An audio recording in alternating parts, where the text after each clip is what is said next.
السلام علیکم ورحمۃ اللہ وبرکاتہ۔ الحمد للہ رب العالمین والعاقبۃ للمتقین، والصلاۃ والسلام علی اشرف الانبیاء والمرسلین وعلی آلہ وصحبہ اجمعین، اما بعد، فقد قال اللہ تبارک وتعالی فی القرآن المجید والفرقان الحمید، اعوذ باللہ من الشیطان الرجیم، بسم اللہ الرحمن الرحیم۔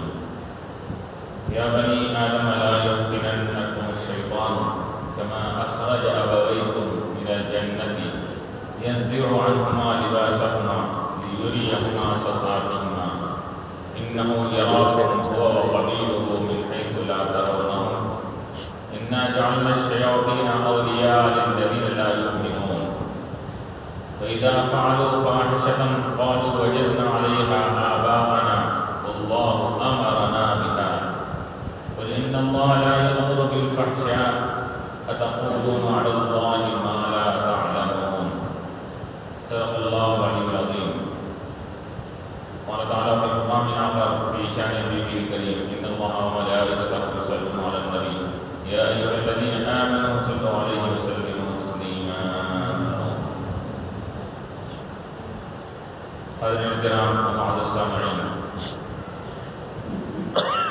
جیسا کہ میں نے ابھی سورہ انعام کی جو آیات کی تلاوت کا شرف حاصل کیا، اس میں شیطان کے انسانوں کو بہکانے کا ذکر کیا جا رہا ہے، کیونکہ اس سے پہلے بھی یہ حضرت آدم علیہ السلام اور حوا علیہ السلام کو جنت میں شیطان ذریعہ بنا تھا، وہ ممنوع منع کردہ درخت کو پھل کھانے کا، اور جس کی وجہ سے آدم علیہ السلام کو جنت سے دنیا میں بھیجا گیا تھا۔ تو یہاں پر اللہ تعالیٰ فرما رہے ہیں یا بنی آدم، اے بنی آدم، لا یفتننکم الشیطان، شیطان تم کو فتنے میں، آزمائش میں، مشقت میں، مشکلوں میں نہ ڈالے۔ تو فتنہ اور مشقت میں ڈالنے سے مراد کیا ہے؟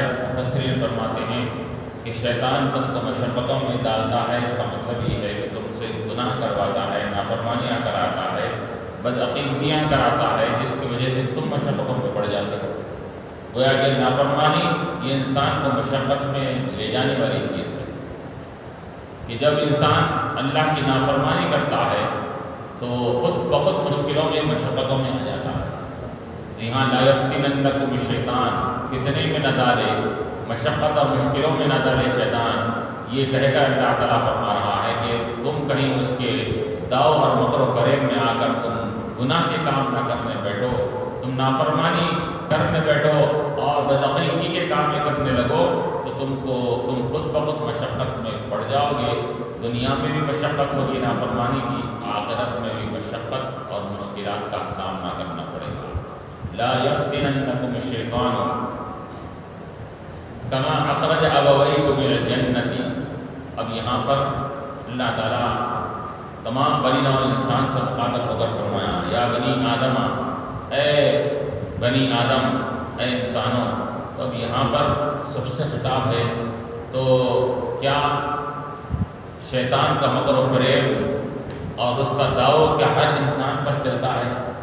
تو مفسرین کرام فرماتے ہیں کہ شیطان کا داؤ ہر ایک پر چلتا ہے، لیکن اللہ تبارک و تعالیٰ کہ خاص اللہ کے جو بندے ہوتے ہیں، انبیاء علیہ السلام، اولیاء علیہ رضوان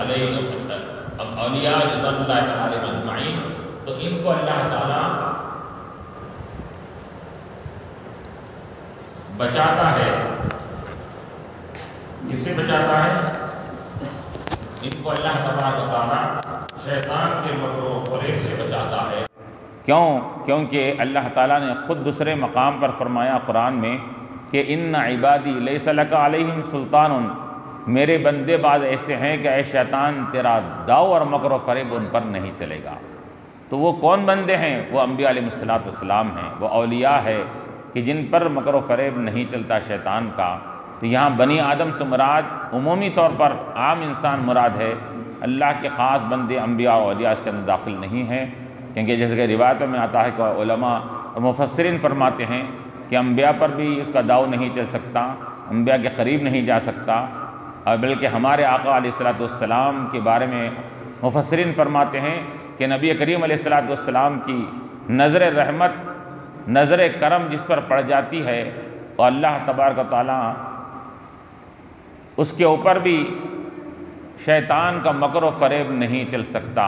جس کے اوپر حضور کی نظر کرم ہو جائے تو اس پر بھی شیطان کا مکر و فریب نہیں چلتا، جیسا کہ حضور کی خصوصی عنایت حضرت عمر رضی اللہ تعالیٰ عنہ پر ہوئی تو کیا ہوا اس کے اندر کہ ہوا یہ کہ اب شیطان مکر و فریب کرنے کے الٹا وہ شیطان بھی کہے حضرت عمر رضی اللہ عنہ سے ڈرتا ہے، بھاگتا ہے۔ اس کے اندر حضور نے فرمایا کہ ان الشیطان لیفر من عمر، کہ شیطان حضرت عمر سے بھاگتا ہے، وہ جس راستے سے چلتے ہیں تو اپنا راستہ بدل لیتا ہے۔ اس کے اندر تو جس پر اللہ تعالیٰ کی نظر عنایت ہوتی ہے، حضور کریم علیہ الصلوۃ والسلام کی نظر کرم ہوتی ہے، تو ایسے لوگوں پر شیطان کا داؤ اور مکر و فریب نہیں چلتا۔ تو یہاں پر عمومی اعتبار سے بولا گیا، اے انسانوں لا یفتننکم الشیطان، شیطان تم کو یہ فتنے و مشقت میں نہ ڈالے گناہ کرا کے، کما اخرج ابویکم، جیسا کہ تمہارے ماں اور باپ کو جنت سے نکالا تھا، آدم علیہ السلام اور حوا علیہ السلام کو، اخرج ابویکم من الجنتی، جنت سے تمہارے ماں باپ کو، تمہارے کیا ہے آدم اور حوا علیہ السلام کو جنت سے نکالا تھا، تو جنت سے نکالنے کا ذریعہ بنا۔ علماء فرماتے ہیں یہاں پر جس طرح کے آدم علیہ السلام کو اور حوا علیہ السلام کو جنت سے نکالنے کا ذریعہ بنا، اسی طرح دنیا میں آ کر شیطان یہ چاہتا ہے کہ ان کو وہاں سے نکالا اور انسانوں کو یہاں سے جنت میں جانے نہیں دوں گا۔ ان کو جنت میں تھے سو اس مقام سے نکالا، اور یہاں یہ کوشش کرتا ہے کہ کسی بھی طرح انسان جنت میں جانے سے رک جائے، اس وجہ سے وہ ایسے کامیں کرنے لگتا ہے۔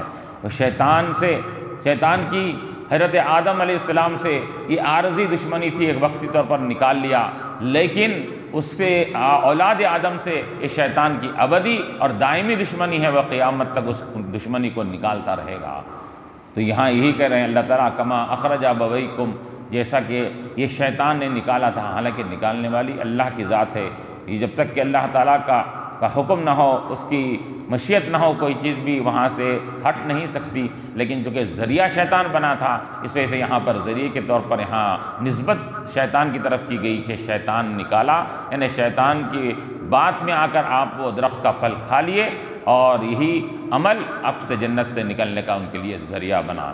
کما اخرج ابویکم من الجنتی، تمہارے اب کہتے ہیں باپ کو کہتے ہیں، ایک والد کو بھی باپ کہا جاتا ہے، اب کو بھی باپ کہا جاتا ہے۔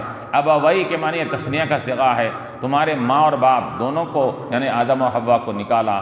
تو مفسرین فرماتے ہیں اب ان کا لفظ جو باپ کے معنی میں آتا ہے، یہ باپ کے معنی کے ساتھ ساتھ دادا پر بھی اس کا اطلاق ہوتا ہے، چاچا پر بھی اس کا اطلاق ہوتا ہے، اور تایا وغیرہ پر بھی اس کا اطلاق ہوتا ہے، لیکن والد کا جو لفظ آتا قرآن میں ذکر کیا گیا ہے، حدیث میں آتا ہے، والد سے مراد صرف باپ ہوتا ہے، والدین سے مراد صرف ماں باپ ہوتے ہیں۔ والدین کہہ کر وہاں پر دادا یا چچا اور تایا مراد نہیں لیا جا سکتا۔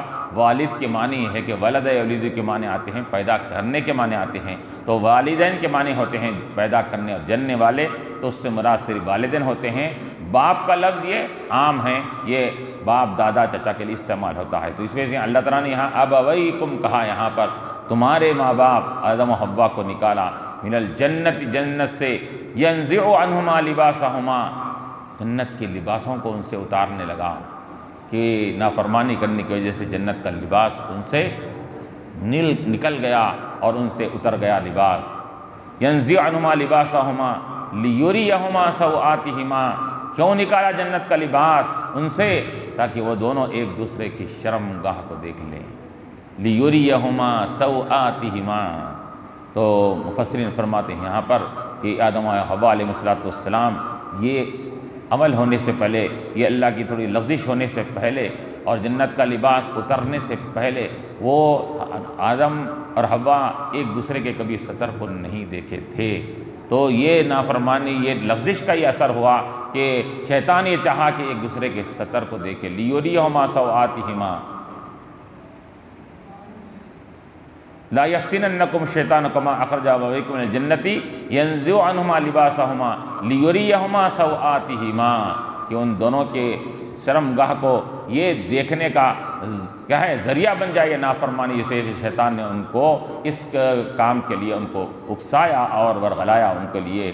اسی وجہ سے علماء مفسرین فرماتے ہیں کہ اگرچہ کہ میاں بیوی کی کیا ہے سطر کو دیکھنا یہ میاں کے لیے میاں کا بیوی کا میاں کا جائز ہے، لیکن اس کے باوجود کیا ہے اس میں بتایا گیا ہے کہ یہاں آدم و حوا نے احتیاط کیا تھا وہاں پر رہ کر، تو جتنا احتیاط کریں گے یہ افضل اور یہ بہتر ہوگا اس کے اندر۔ تو لیریہما سوآتہما، اس وجہ سے احادیث میں کیا آتا ہے کہ احادیث شریفہ میں روایت میں آتا ہے کہ میاں بیوی ہونے کے باوجود بھی حضرت عائشہ رضی اللہ تعالیٰ عنہ کیا فرماتی ہے کہ میں نے حضور کی سطر کو پورا کبھی نہیں دیکھا اس کے اندر۔ تو سطر کا لحاظ رکھتے ہوئے جو آپس میں جو بھی ہم بستری وغیرہ ہوا کرتی تھی وہ کیا ہے یہ سطر کا لحاظ رکھتے ہوئے وہاں پر کیا جاتا تھا، تو عائشہ رضی اللہ عنہ نے یہ تک فرمایا یہاں پر، تو اس سے معلوم ہو رہا کہ سطر کا لحاظ رکھنا چاہیے۔ تو یہاں کہا جا رہا ہے کہ اِنَّهُ يَرَاكُمْ هُوَ وَقَبِيلُهُ مِنْ حَيْثُ لَا تَرَوْنَهُمْ، یہ شیطان کو اللہ نے کیا قوت دیا، کیا طاقت دیا، اللہ فرما رہا ہے اِنَّهُ، وہ شیطان یراکم تم کو دیکھتا ہے، ہوا وقبیلہ، ارے وہی نہیں دیکھتا بلکہ اس کا پورا خاندان کنبہ، شیطان کی جتنی اولاد ہے سب تم کو دیکھتی ہے۔ وہ اللہ نے اس کو اتنی طاقت و قوت دیا کہ انہیں اپنے مقام پر رہ کر کہا ہے جس کو چاہے انسانوں کو دیکھ سکتا ہے، انہیں جس انسان کے پاس چاہے وہ آ سکتا ہے، انہیں جس انسان کے پاس آ کر وہ بھٹکا بھی سکتا ہے انہیں۔ یہ تصرف اور اختیار اللہ تعالیٰ نے دیا ہے اس کے اندر۔ اِنَّهُ يَرَاكُمْ هُوَ وَقَبِيلُهُ، وہ بھی دیکھتا ہے اس کے شیطان کا کنبہ اور پورے شیطان کی اولاد بھی دیکھتی ہے تم کو۔ مِنْ حَيْثُ لَا تَرَوْنَهُمْ، وہ تم کو دیکھتا ہے لیکن تم اس کو نہیں دیکھ سکتے۔ اس طریقے سے وہ تم کو دیکھتا ہے کہ تم اس کو نہیں دیکھ پاتے، کہ ہماری نظر شیطان اور اس کی ذریت پر نہیں پڑتی، لیکن شیطان اور اس کی ذریت کی نظر ہم پر ہے اس کے، اور وہ ایک طاق میں رہتا ہے کہ انسان کو کس طریقے سے اس کو بھٹکایا جائے، وہ نہیں دیکھتا رہتا ہے اس کے اندر۔ اِنَّهُ يَرَاكُمْ هُوَ وَقَبِيلُهُ مِنْ حَيْثُ لَا تَرَوْنَهُمْ۔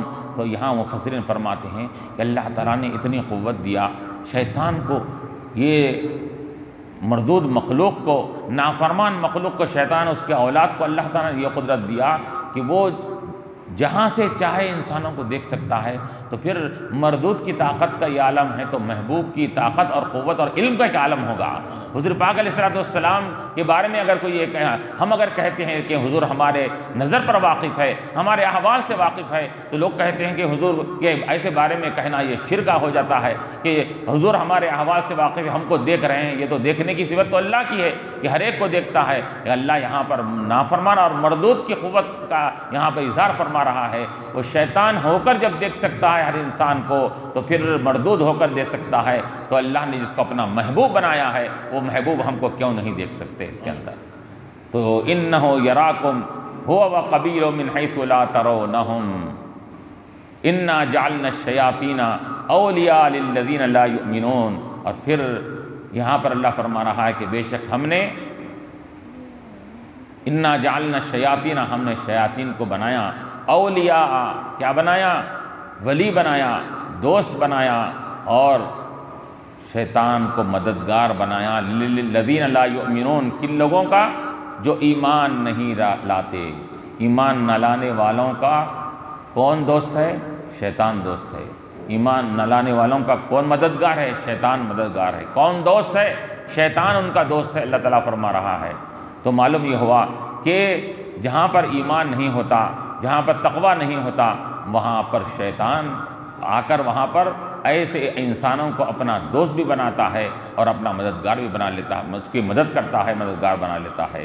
تو جس طرح کہ اللہ تعالیٰ نے یہاں پر فرمایا کہ غیر مومنین کا وہ مددگار ہے، تو پھر ایمان والوں کے مددگار کون ہیں؟ تو اللہ تعالیٰ نے فرمایا انما ولیکم اللہ ورسولہ، اے ایمان والو تمہارا ولی، تمہارا دوست، تمہارا مددگار اللہ تبارک و تعالیٰ ہے۔ انما ولیکم اللہ ورسولہ، اللہ بھی تمہارا مددگار ہے، دوست ہے، اللہ کے رسول بھی تمہارے مددگار اور دوست ہے۔ تو ایمان ایسی چیز ہے کہ جو شیطان جس سے کتراتا ہے اور بھاگتا ہے، اور جب ایمان کے ساتھ جب تقویٰ آ جاتا ہے تو شیطان اس کے قریب آنے سے یہ بھاگنے لگتا ہے اور اس کے قریب نہیں آتا۔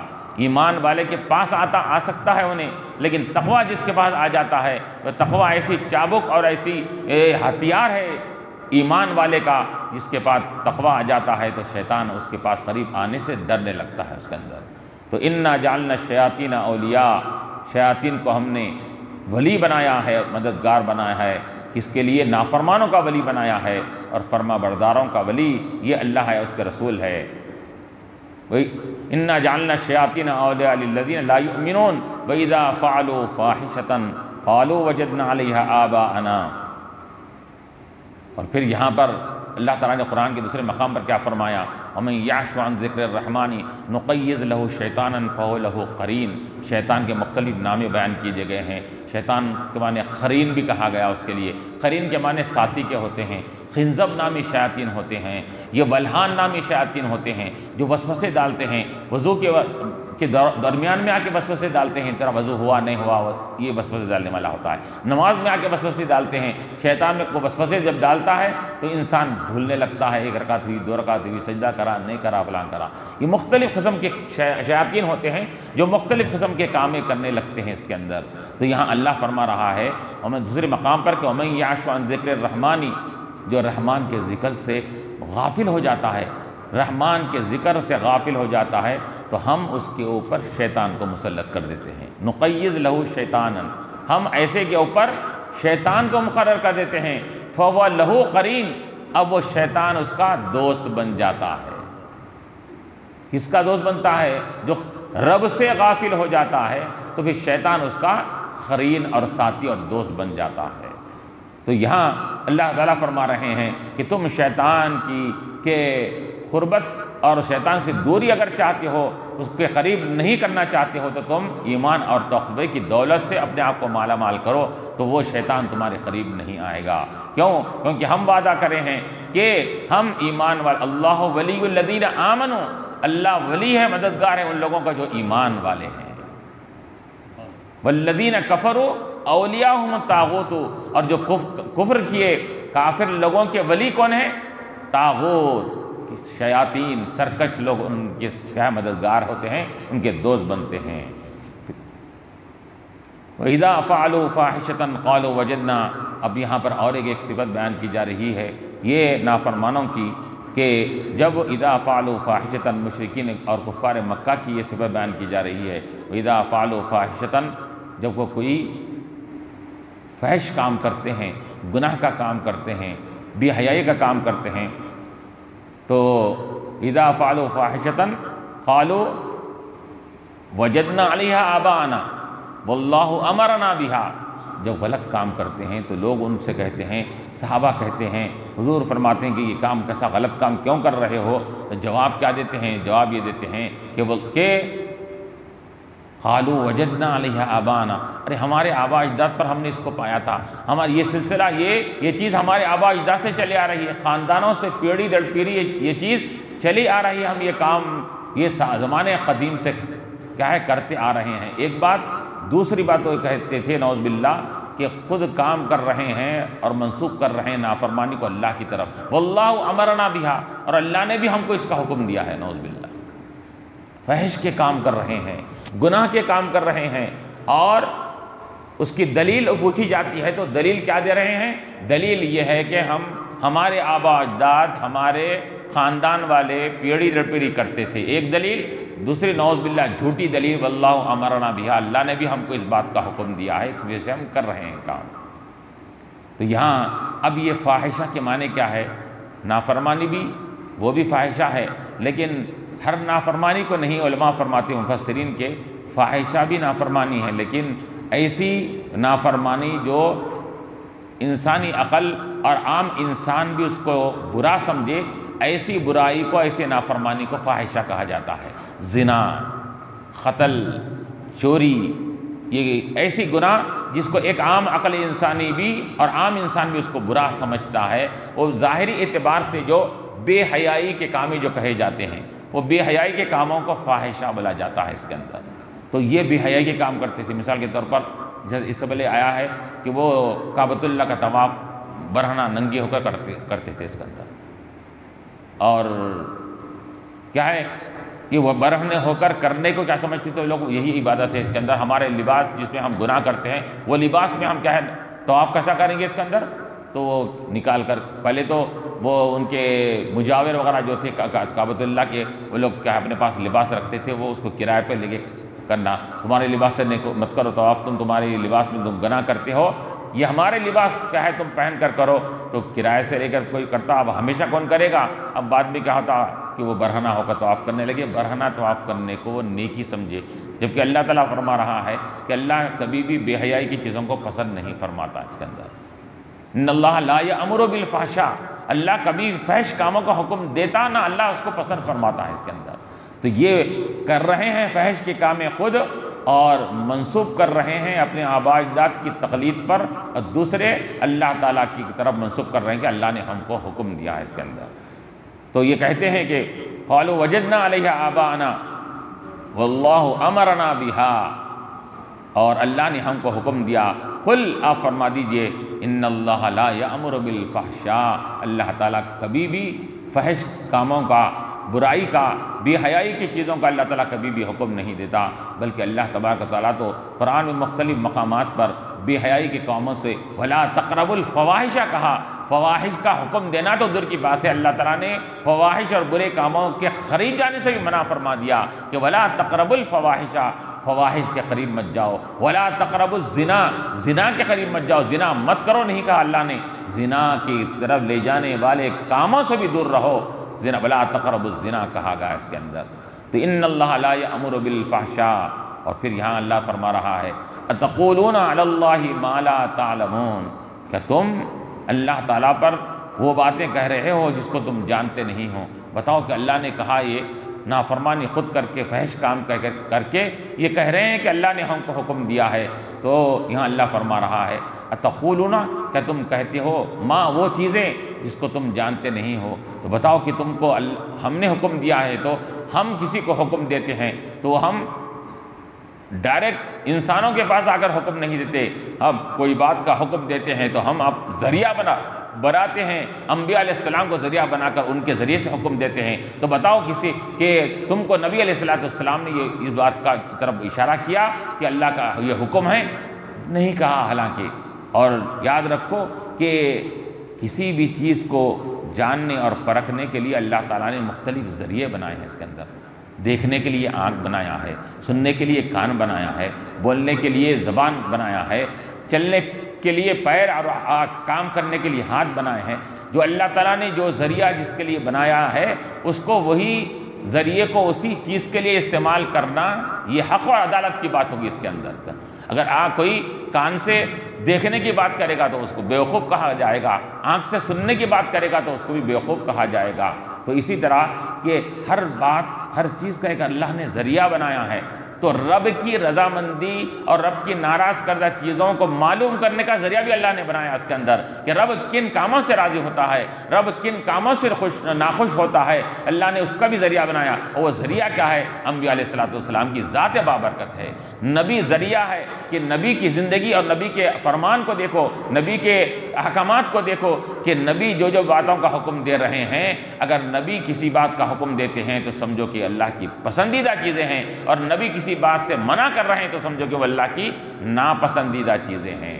تو ہر ایک کا جب ذریعہ ہے، تم اس بات کو تسلیم کرتے ہو، یہ چیز سے یہ چیز حاصل ہوتی ہے، تو پھر بتاؤ پھر اللہ تعالیٰ کے کوئی احکامات کو اور اس کے مرضیات کو اور اس کے نامرضیات کو معلوم کرنے کے ذریعہ تمہارے پاس، تم کچھ بھی نہیں سمجھ رہے ہیں، اپنے طور پر یہ کہہ رہے ہیں کہ اللہ تعالیٰ اس سے راضی، اس سے ناراض ہے، لیکن ایسی بات نہیں ہے۔ اللہ کی ناراضگی اور رضامندی کو معلوم کرنے کا ذریعہ نبی علیہ السلام کی ذات بابرکت ہے، کہ اللہ تعالیٰ نے ان کو ذریعہ بنایا ہے کہ اللہ تبارک و تعالیٰ فرشتوں کے ذریعے سے یہ قرآنی آیات کو بھی اتارتا ہے اس کے اندر، اور پھر یہی نہیں بلکہ وما ينطق عن الهوى ان هو الا وحی یوحیٰ کے ذریعے سے حضور پاک علیہ الصلوۃ والسلام بھی جو بھی اپنے زبان مبارک سے کہتے ہیں وہ حق بات کہتے ہیں۔ رب تبارک و تعالیٰ کی وحی ہوتی ہے تو وہ وحی کو اپنی زبان سے کہتے ہیں۔ تو اگر تم کو قرآن کے ذریعے سے، قرآنی آیات کے ذریعے سے معلوم کرنا پڑے گا، یا رسول کی سیرت اور رسول کی احادیث میں دیکھ کر تم کو رب کی رضامندی کی چیز معلوم کرنا پڑے گا کہ رب کس سے راضی ہے، کس سے کہے اللہ تعالیٰ ناراض ہے۔ اتقولون علی اللہ ما لا تعلمون، کہ تم، اور یہ کہا گیا اس کے اندر کہ جیسا کہ کہا گیا کہ حضور نے فرمایا جو کوئی مجھ پر جھوٹ باندھے، من کذب علیہ متعمداً فقد کفر، کہ جو مجھ پر جھوٹ باندھتا ہے وہ کفر کیا اور وہ کہے جہنم میں داخل ہونے کا ذریعہ بن جائے گا۔ جو بات حضور نہیں فرمائے اور اس کو حضور کی طرف منسوخ کرنا بہت بڑا گناہ ہے۔ تو جب حضور کی طرف بیان، جو چیز حضور نے بیان نہیں فرمائی اس کی نسبت کرنا بڑا گناہ ہے، تو پھر اللہ کی طرف جو بات اللہ نے نہیں کہی ہے وہ بات اللہ کی طرف منسوخ کرنا کتنا بڑا گناہ ہوگا اس کے اندر۔ تو اللہ فرما رہا ہے اتقولون علی اللہ ما لا تعلمون، کہ اللہ تعالیٰ پر تم ایسی باتیں کہہ رہے ہو جس کو تم جانتے نہیں ہو۔ اور یاد رکھو انما یفتری الکذب الذین لا یؤمنون، کہ یہ اللہ پر افتراء کون کرتے ہیں؟ اللہ پر اللہ نے جو باتیں نہیں کہی کہے بول کر کون بولتے ہیں؟ وہ بے ایمان ہی کہتے ہیں، جن کے پاس ایمان نہیں ہوتا وہی لوگ کہتے ہیں۔ تو یہ ان کو یہاں پر روکا جا رہا ہے، تنبیہ کی جا رہی ہے کہ تم اللہ تعالیٰ کے اوپر ایسی باتیں کرنے سے اپنے آپ کو روکو۔ یاد رکھو کہ انسان اگر کوئی شخص کوئی بات نہیں کہتا تو اس کی طرف وہ بات کو منسوخ کرتے ہو تو اس کو الزام کہتے ہیں۔ الزام جب بڑا گناہ ہے تو پھر رسول کی طرف کوئی بات کا الزام لگانا یا اللہ کی طرف کوئی بات جو اللہ نے نہیں کہی اللہ کی طرف نسبت کرنا کتنا بڑا گناہ ہوگا۔ تم کو ان چیزوں کا خیال رکھنا چاہیے۔ وآخر دعوانا الحمد للہ ربنا ظلمنا انفسنا